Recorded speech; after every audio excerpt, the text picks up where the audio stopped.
Hey guys, I'm gonna show you how to make a Swedish house Mafia style kick drum. Typically they are really heavy, have lots of low end in them. I've taken two samples out of Vengeance Electroshock kick drum 20, which is more of the high end one. Or sorry, that's a low end one. So it sounds good, it's got lots of low end boom, lots of mid range. And then bass drum 38 has more of a high punchy initial transient. So I'll show you how we separate these two kick drums to get them sounding good together. I'm going to move them into arrangement view, set a 1-bar loop around them, and then we're going to solo out the low kick drum here.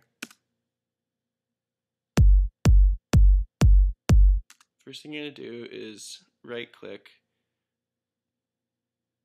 and click show fades. So I'm going to take out this initial the initial part of it, the higher part. Just drag the transient out just a touch here. Actually, I'm just going to play it so you can hear what I'm doing.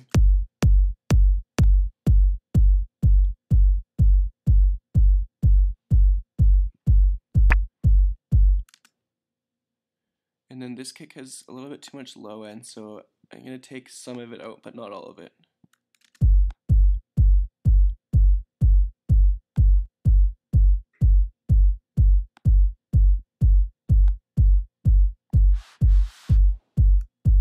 I think that sounds good there. And we're going to move on to the high kick drum. And what we're going to do is we just want this initial part right here. So you click show fades and then take the bottom part and drag it pretty much all the way over.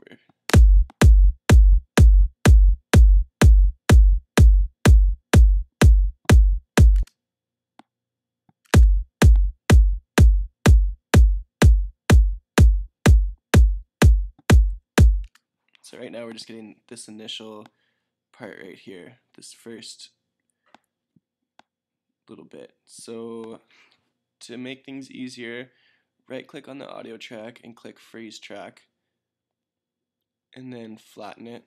So basically it just leaves the fades or resets the track, kind of consolidates it. Do the same for the low end. Freeze track, flatten. So now that we have the two kick drums, we are going to compress it. So start with the high kick drum.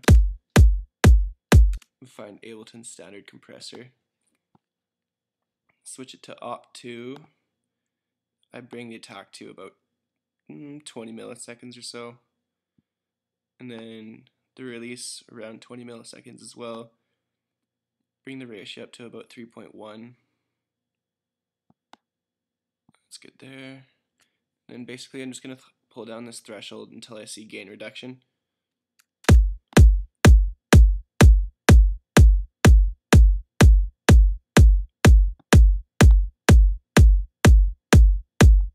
So it sounds best at minus 10 decibels. I'm looking for about minus 6 decibels of gain reduction.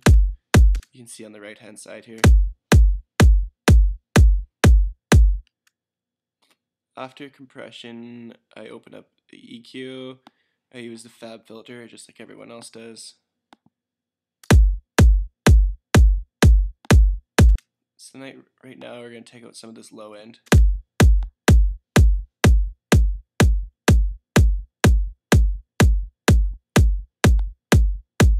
And boost the highs at about 2000.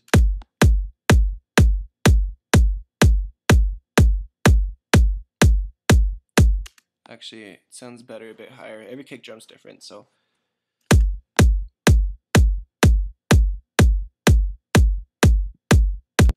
Around 5000 hertz sounds good. Just gonna take this cue down.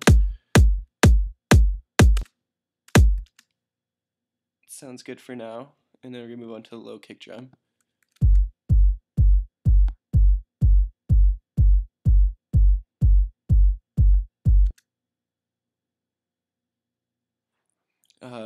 Next, we're not going to compress the low end, but we are going to EQ it. See, there's a lot of low end coming through, so what I'm going to do is take about 20 hertz at about minus 3 decibels out, because those frequencies are basically just inaudible, so there's no point in them being there.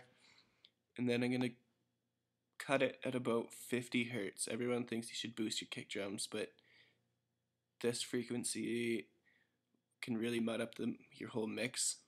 When you play it on a club system, you might not hear it in your headphones or speakers or whatever. And then I'm going to boost it about 80 hertz to about 3 decibels or so, and then bring the Q up as well.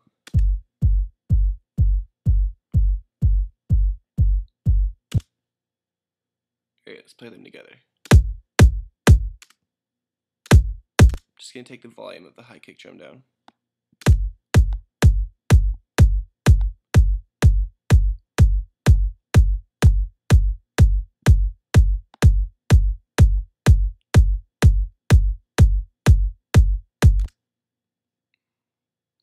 I feel like I took a little bit too much low end out of here.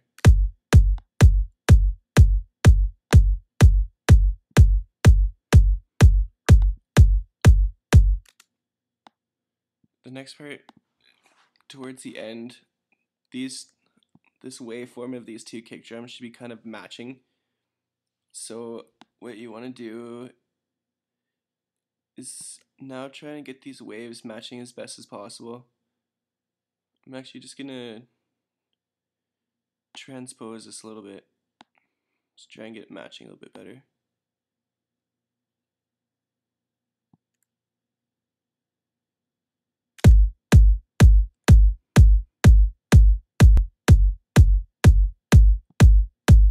And then I'm gonna fine tune it.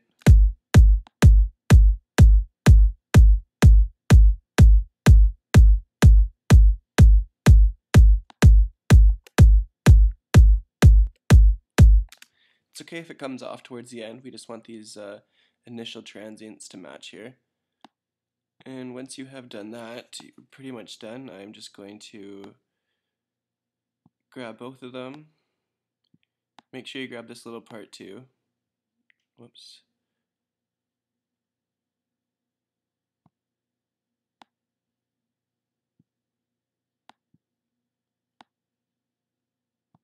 And then I'm going to right click and hit consolidate. Do the same for the high kick drum. Consolidate. So that's basically it. Next thing I do, just to make it a little bit easier, is I group them. And then I'm going to insert another audio track and then basically just bounce them down into one. So take this group, audio 2, and then group it, or send it to audio 4, hit record.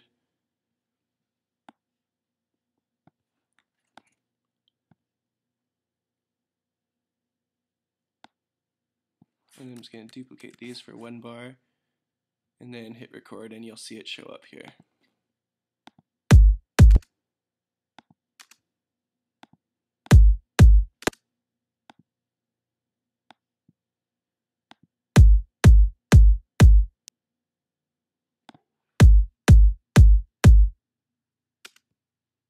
Now that you have done that, just take this off, consolidate this, and then down here where it says loop, just hit that. And then basically that's it. You can now delete this part. And there you have it. That's your kick drum.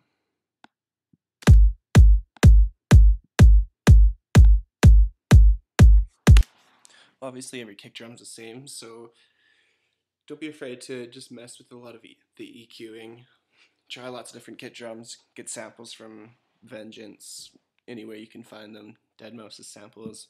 Everyone seems to use Vengeance these days, so yeah, thanks for watching my tutorial, and be sure to subscribe.